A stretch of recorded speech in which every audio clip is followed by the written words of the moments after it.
Well, President Obama commenting on the presidential race at a news conference from Japan today, saying Donald Trump's statements have world leaders concerned. Listen.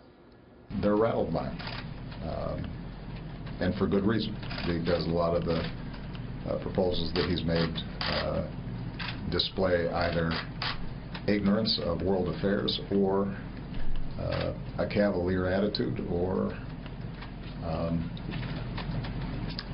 an interest in getting tweets and headlines instead of actually thinking through what it is that is required to keep America safe.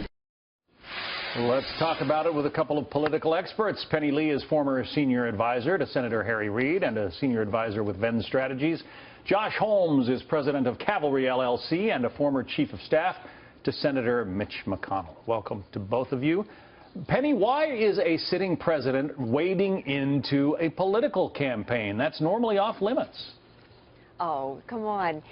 Every president, when they're sitting in that office, is always asked about the commentary about, who is going to be replacing them. So it is not abnormal at all. But what he is saying is true. I just got back from 2 weeks in Australia, and I can tell you, from everyone we spoke to, whether it be high schoolers, business leaders, or members of parliament, there is grave concern for the candidacy of Donald Trump and what he has been saying, both in Twitter and his recklessness in the words in which he describes world leaders, in which he describes many of the conflicts that are out there. So there is a lot of concern on the world stage about a candidacy of Donald Trump. All right, Josh, give us your take.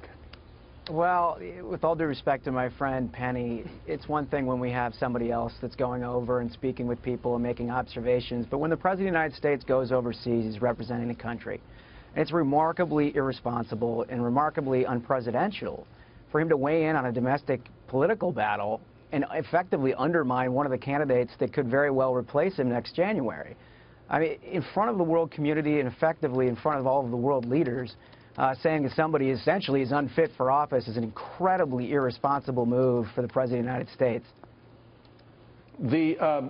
This president, Penny, promised a lot in his initial inaugural address, said we were going to have 6% growth, things like that. He hasn't exactly delivered on the promises he's made.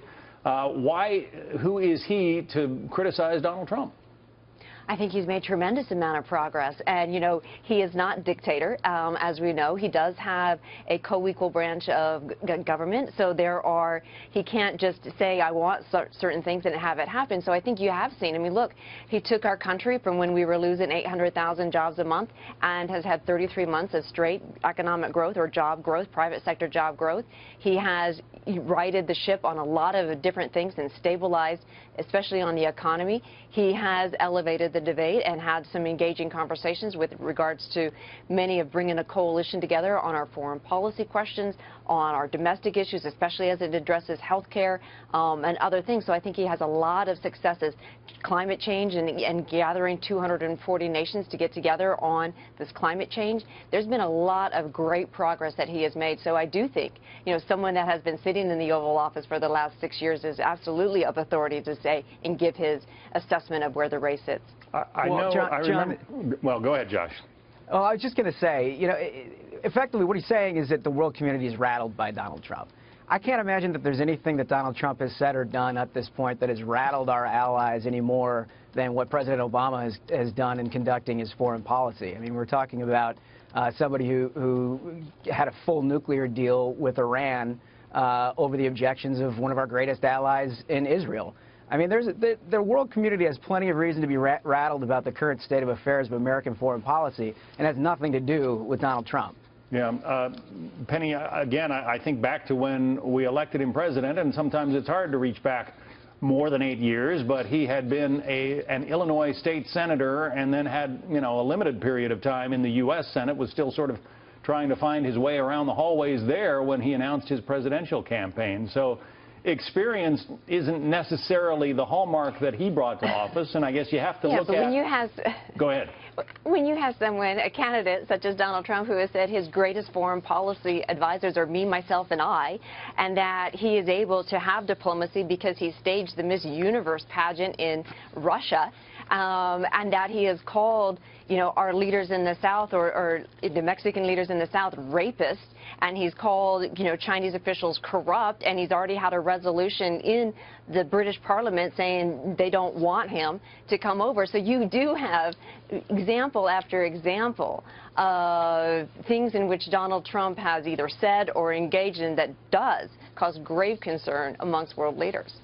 Josh, when you look back at the accomplishments that she cited of the Obama administration, you know, Bill Clinton famously said when he was president that the American people generally get it right. Well, it looks like at least the people voting in the Republican race thus far have decided that Donald Trump is the guy that they want to represent them. He has clearly tapped into something among American voters. Well, that's right. I mean, whether the president likes it or not, Donald Trump is a nominee for the Republican Party. Hillary Clinton may very well be the nominee for the Democratic Party, and one of those two is going to be the successor to Barack Obama. So, look, I think the bottom line is that he has a greater responsibility than to sort of pontificate on his opinion of what he thinks of the two candidates overseas. I mean, the President of the United States is going to have to take office in January of 2017 and have authority to speak on behalf of the American people with world leaders, and it just does absolutely no good to have the previous president undermine them before they start. All right. Josh Holmes and Penny Lee, a couple of political experts. Thank you both.